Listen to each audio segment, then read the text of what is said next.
अस्सलाम वालेकुम, मैं हूं मोहम्मद इसरार एक नई वीडियो के साथ आपकी खिदमत में हाजिर हो। नाजरीन, जैसा कि आपको पता है कि ईद कुर्बान आने वाला है और हर कोई ये चाह रहा है कि वो कुर्बानी करे और उसकी कुर्बानी अल्लाह ताला की दरबार में कबूल हो। तो ये वीडियो इस सिलसिले में बनाई गई है। इसमें कुर्बानी के तमाम मसाइल का जिक्र किया गया है, कौन सा तरीक़ा दुरुस्त है, कौन सा जायज़ है, कौन सा नहीं करना चाहिए, किस पर वाजिब है, किस पर नहीं है। तो ये सारी डिटेल आपको इस वीडियो में मिलेंगे। वीडियो आखिर तक देखिए और दोस्तों के साथ शेयर भी।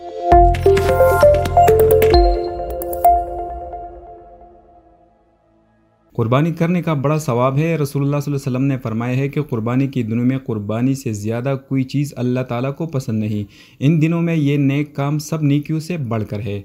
और कुर्बानी करते वक्त यानी ज़बह करते वक्त खून का जो कतरा ज़मीन पर गिरता है तो ज़मीन तक पहुँचने से पहले ही अल्लाह ताला के पास मकबूल हो जाता है। तो खूब खुशी से कुर्बानी किया करो। और हज़रत मोहम्मद सल्लल्लाहु अलैहि वसल्लम ने फरमाया है कि कुर्बानी के जानवर के बदन पर जितने बाल हैं हर बाल के बदले में एक एक नेकी लिख की जाती है। सबसे पहले हम ये जानेंगे कि किस किस पर कुर्बानी वाजिब है।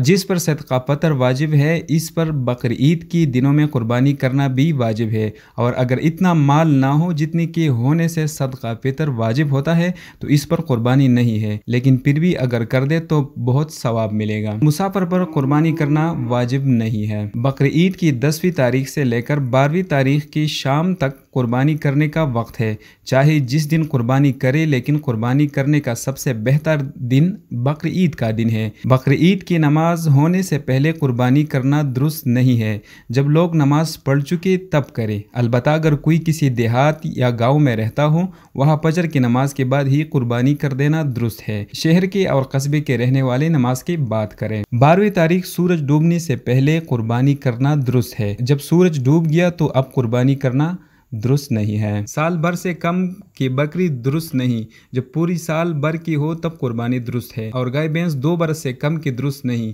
पूरी 2 बरस की हो चुकी तब कुर्बानी दुरुस्त है।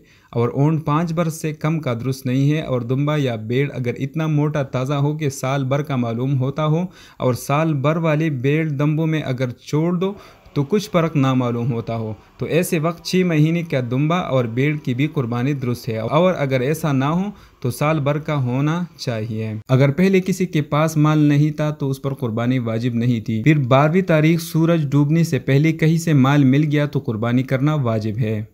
अपनी कुर्बानी को अपने हाथ से ज़बह करना बेहतर है। अगर खुद ज़बह करना न जानता हो तो किसी और से ज़बह करवा ले, और ज़बह के वक्त वह जानवर के सामने खड़े हो जाना बेहतर है। कुर्बानी करते वक्त ज़ुबान से नीयत पढ़ना और दुआ पढ़ना ज़रूरी नहीं।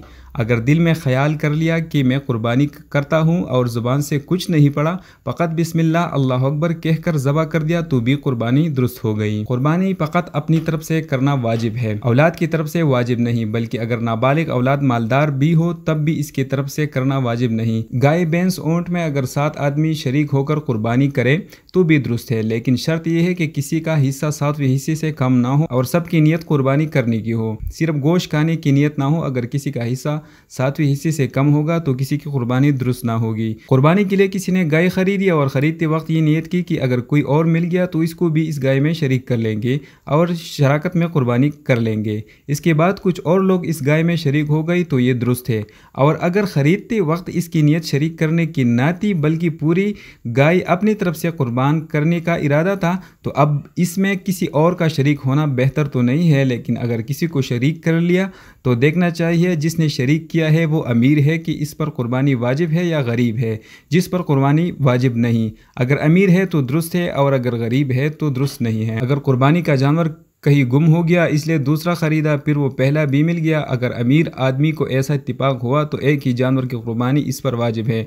और अगर गरीब आदमी को ऐसा इत्तिफाक हुआ तो दोनों जानवर की कुर्बानी इस पर वाजिब हो गई। 7 आदमी गाय में शरीक हुए तो गोश्त बांटते वक्त अंदाजे से ना बांटे बल्कि खूब टीक टीक तोल तोल कर बांटे, नहीं तो अगर कोई हिस्सा कम या ज़्यादा रहेगा तो सूद हो जाएगा और गुनाह होगा। अलबत्ता अगर गोश्त के साथ कल्ला पाए और काल को भी शरीक कर लिया, जिस तरफ कल्ला पाए या काल हो इस तरफ अगर गोश्त कम हो तो दुरुस्त है, चाहे जितना कम हो। जिस तरफ गोश्त ज़्यादा था इस तरफ कल्ला पाई शरीक कई तो भी सूद है और ये गुनाह है। जो जानवर आंधा हो या काना हो, एक आंख की तिहाई रोशनी या इससे ज़्यादा जाती रही हो یا ایک کان تہائی یا تہائی سے زیادہ کٹ گیا یا تہائی دم یا تہائی سے زیادہ کٹ گئی تو اس جانور کی قربانی درست نہیں۔ جو جانور اتنا لنگڑا ہے کہ فقط 3 پاؤں سے چلتا ہے، چوتھا پاؤں رکھ کر ہی نہیں جاتا، یا چوتھا پاؤں رکھتا تو ہے لیکن اس سے چل نہیں سکتا، اس کی بھی قربانی درست نہیں۔ اور اگر چلتے وقت وہ پاؤں زمین پر ٹیک کر چلتا ہے اور چلنے میں اس کا سہارا لگتا ہے لیکن لنگڑا کر چلتا ہے تو اس کی قربانی درست ہے۔ اگر جانور قربانی کے لیے خرید لیا تب اس میں کوئی ایسا عیب پیدا ہوا جس سے قربانی درست نہیں تو اس کے بدلے دوسرا جانور خرید کر کے قربانی کرے۔ ہاں، اگر غریب آدمی ہو جس پر قربانی کرنا واجب نہیں تو اس کے واسطے درست ہے کہ وہی جانور قربانی کر دے۔ جس جانور کی بالکل دانت نہ ہو اس کی قربانی درست نہیں، اور اگر کچھ دانت گر گئی لیکن جتنی گری ہے ان سے زیادہ باقی ہے تو اس کی قربانی درست ہے۔ جس جانور کی پیدائش ہی سے کان نہیں ہے اس کی قربانی درست نہیں ہے، اور اگر کان تو ہے لیکن بالکل ذرا سے چھوٹے ہے تو اس کی قربانی درست ہے۔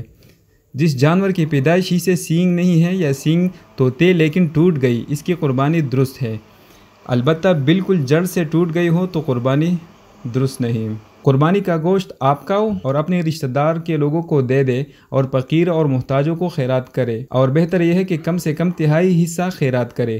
خیرات میں تہائی سے کمی نہ کرے، لیکن اگر کسی نے تھوڑی ہی گوشت خیرات کیا تو بھی کوئی گناہ نہیں ہے۔ قربانی کی کال یا تو یوں ہی خیرات کرے اور یا بیچ کر اس کی قیمت خیرات کر دے۔ وہ قیمت ایسے لوگوں کو دے جن کو زکوٰۃ کا پیسہ دینا درست ہے، اور قیمت میں جو پیسے ملی ہیں بعینی ہی وہی پیسے خیرات کرنی چاہیے۔ اگر وہ پیسے کسی کام میں خرچ کر ڈالے اور اتنے ہی پیسے اپنے پاس سے دے دیے تو بری بات ہے، مگر ادا ہو جائے گی۔ قربانی کی کال کی قیمت کسی کو اجرت میں دینا جائز نہیں، کیونکہ اس کا خیرات کرنا ضروری ہے۔ قربانی کا گوشت کافروں کو بھی دینا جائز ہے بشرطے کہ اجرت میں نہ دیا جائے۔ کال کی قیمت کو مسجد کی مرمت اور کسی نیک کام میں لگانا درست نہیں، خیرات ہی کرنا چاہیے۔ کچھ گوشت یا چربی یا چچڑی قصائی کو مزدوری میں نہ دے بلکہ مزدوری اپنے پاس سے الگ دے۔ جس نے قربانی کی منت مانی پھر وہ کام پورا ہو گیا جس کے واسطے منت مانی تھی تو اب قربانی کرنا واجب ہے، چاہے مالدار ہو یا نہ ہو، اور منت کی قربانی کا سب گوشت فقیروں کو خیرات کر دے، نہ آپ کھائے نہ امیروں کو دے، جتنا آپ کھایا ہو یا امیروں کو دیا ہو اتنا پھر خیرات کرنا پڑے گا۔ اگر اپنی خوشی سے کسی مردے کے ثواب پہنچانے کے لیے قربانی کرے تو اس کی گوشت میں سے خود کھانا کھلانا یا بانٹنا سب درست ہے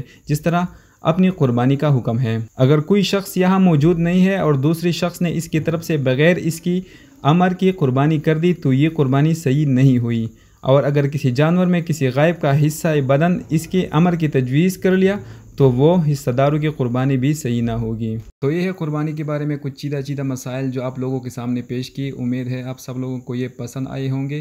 مستقبل میں ہم کوشش کریں گے کہ آپ کے لیے ایسی ہی ویڈیوز لاتے رہیں گے۔ تب تک کے لیے مجھے اجازت دیجیے۔ اللہ حافظ۔